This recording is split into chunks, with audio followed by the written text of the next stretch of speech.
Okay, great. So yeah, I think that we really need to go beyond because, well, two reasons. Number one, like we saw with the Sustainable Development Goals, these goals are urgent.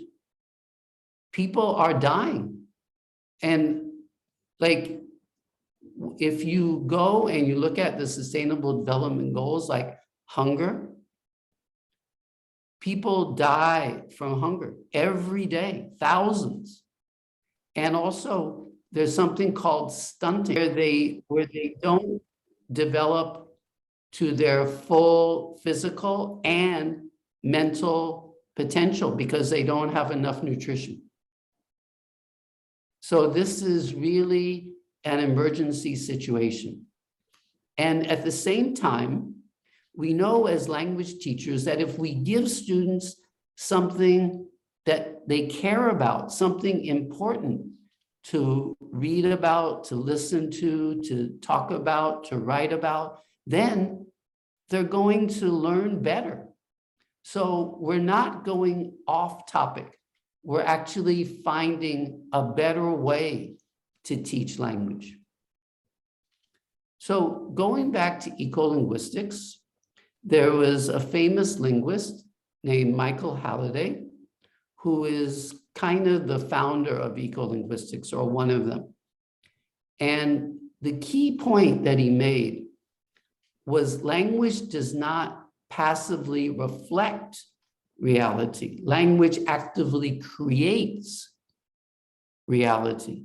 So the language we use is creating the reality that we live. And if we change our language, we can change our reality. And I want to look at 3 of the many ways that language impacts the SDGs. One is the philosophy of growthism versus the view that less is more. Second, the language we use for non-human animals affects the way that we treat them, and in turn affects the environment for all of us. And then third, I want to talk about the United Nations environmental education goals. Okay, so growthism versus less is more. So let's look at this. Which is better, more or less? Bigger or smaller? Higher or lower? Faster or slower? Newer or older? Growth or contraction? I think most people would say the left column, all those are positive, and the right column, all those are negative. But is that really true? Because sometimes less can be more. Society may achieve greater happiness by simplifying desires rather than satisfying all of them. Less consumption can equal greater well-being, especially if we use it with technology. So for example, instead of visiting people in person, getting in an airplane to visit them, we can visit them via Zoom, or soon we can visit them via holograms. Or instead of buying music, like buying a CD, buying a record, we can just stream. And the same thing for books, like the book I mentioned, edited by Alan Maley. We don't have to get a hard copy. We can just read the ebook. And there's more and more friendly technology. So there's, if you listen to this podcast on The Economist magazine, a famous magazine, they talk about alternative energy. or there's alternative protein. So instead of raising cows or chickens and feeding them lots of food, cutting down forests to grow the food to feed them, we can make meat in a lab, or we can make it from plants. So it's much more environmentally friendly. Or what they're working on, unfortunately not ready yet, hydrogen-powered airplanes. So instead of air travel resulting in burning huge amounts of fossil fuels, we can have a much more environmentally friendly way to travel. But this growthism relates to consumerism, because many people, too many people, describe themselves through their possessions. So instead of buying goods for their function, such as we buy a bicycle or a motorcycle to take us home, or take us from our home to our school or to our place of work, the brand, we all want branded goods.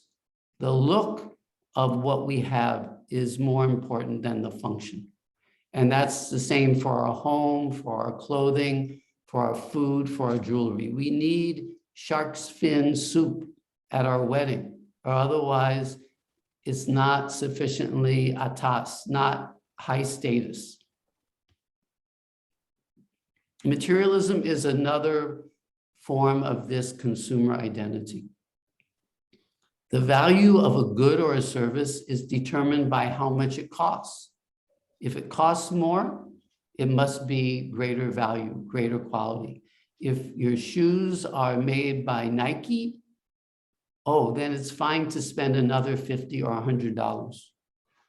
And the value of a person is determined by how much money they earn or how much money they possess. So being a teacher is foolish because you're not going to make that much money in your career. So teachers aren't worth that much, but a banker who makes so much more money, that's a valuable person. Those are the jobs people want. And to volunteer, you must not be very good if you volunteer, because you're making zero money. And that's how I know how much somebody is worth, by how much money they make. So people who stay home to take care of their children or another family member, such as an elderly parent, they're not even considered to have a job because they're not paid. But what they're doing is so important. That's consumer identity. So let's just try this Likert scale. You know how it works. If you strongly disagree with the statement, you put 1. If you disagree, 2, neutral, 3. If you agree with the statement, you put 4. If you strongly agree, you put 5.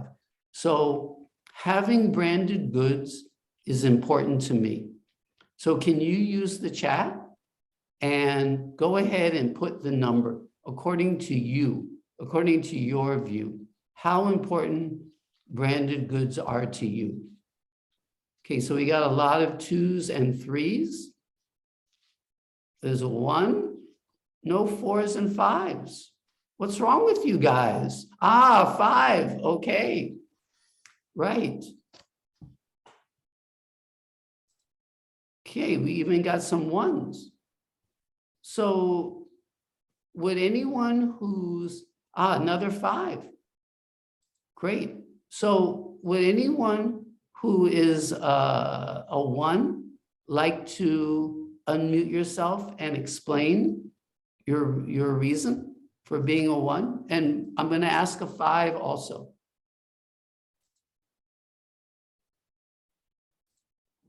Hi, Prof. George. I choose Hi. 1. Why, please? Because I'm a housewife, as you said.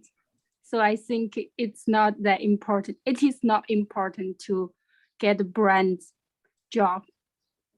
Right. So in other words, you feel that what you're doing is very valuable.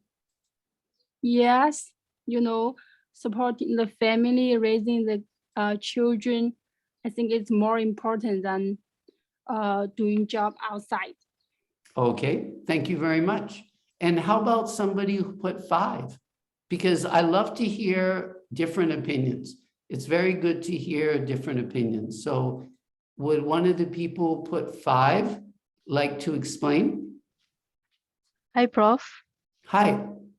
I think sometimes branded materials lasts longer, and it's worth the money that we spent. Okay. So, yeah. Yeah.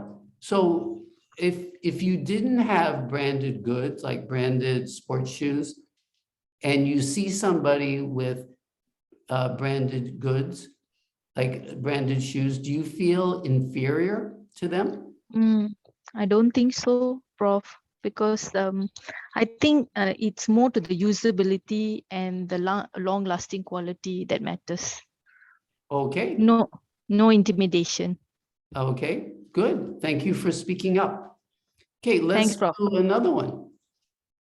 Salary is most important when choosing a job. Okay, so some of you are probably already working and the others will probably be working soon. So like I was talking to a PhD student at this morning, and she wants to work with refugees. And she told me that most of the teachers of the refugees are volunteers.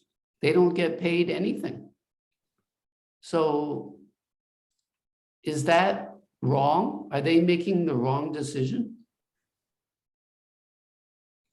Or like, let's say you have a chance to teach at a school, a private school that pays more than teaching for a ministry school.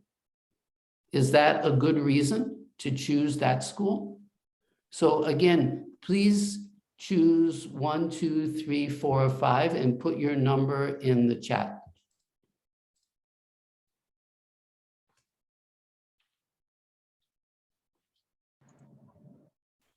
Okay, we have a lot of 4s and 5s. And a 1, good. I like variety.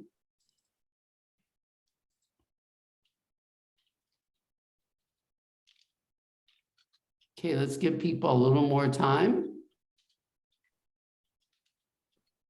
Okay, let's go with a 4.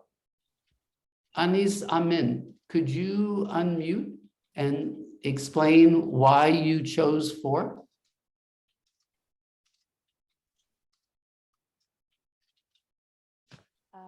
Yes, 4 means that I look at salary, right, when I choose a job. Okay, Yeah. so the question is that most important? I cannot disregard the salary part when I choose a job. I mean, I have to survive first, basically. But that is not to say that that is the most important thing when I choose a job. So I think if I can work in a very fulfilled way, but at the same time get like the basic salary to support myself, I think that would be the best one. Okay, thank you. And how about somebody who chose 1 or 2?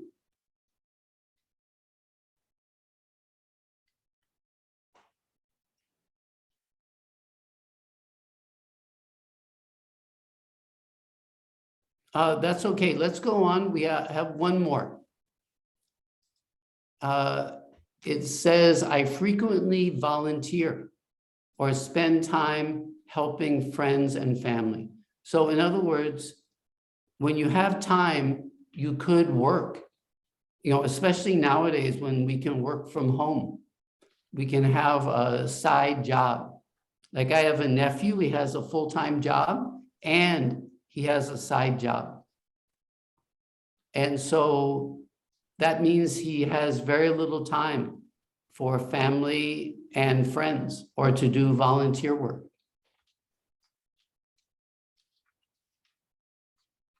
So what about you?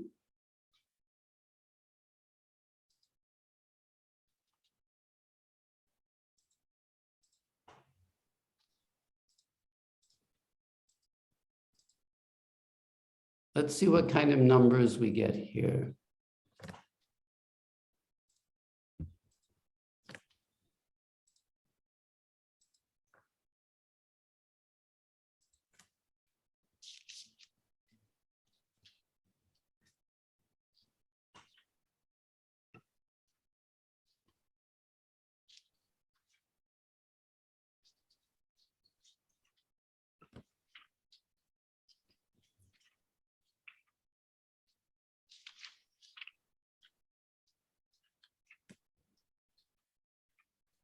Okay, so yeah, a lot of good variety here. Yeah, and of course, everyone's reality is different. And it changes at different times of our life. So I fully appreciate that it's complicated. Now, getting back to this growthism, because if we spend more, that helps economic growth. But this famous philosopher and activist, she's from India, her name is Dr. Vandana Shiva. She says, economic growth hides the poverty it creates through the destruction of nature. So let's say there's a forest. Well, the forest doesn't contribute to growth. But once you cut it down and you sell the trees and you sell the land that the forest used to be on, then you have economic growth. And if people are healthy, they eat right, they exercise, they have strong family ties, so they have good mental health, then they're not going to the doctor, they're not buying medicine. So they're not contributing to growth. Or let's take water. When the water is in the lake, in the river, it's not contributing to growth. But when Coca-Cola takes the water and puts it in a bottle and adds sugar and chemicals, then we get Coca-Cola, sell it, and the economy grows. So this is where growth isn't always good. This is why we talk about sustainable development goals. Yeah, we need the development, but we also need the sustainability. Okay, so let's just have some very simple ideas for how less can be more. Okay, like if you travel between KL and Singapore by bus instead of plane, you create a lot less greenhouse gas CO2 emissions. 34 kgs of CO2 if you travel by plane, and only 10 if you travel by bus. And there's a very nice graphic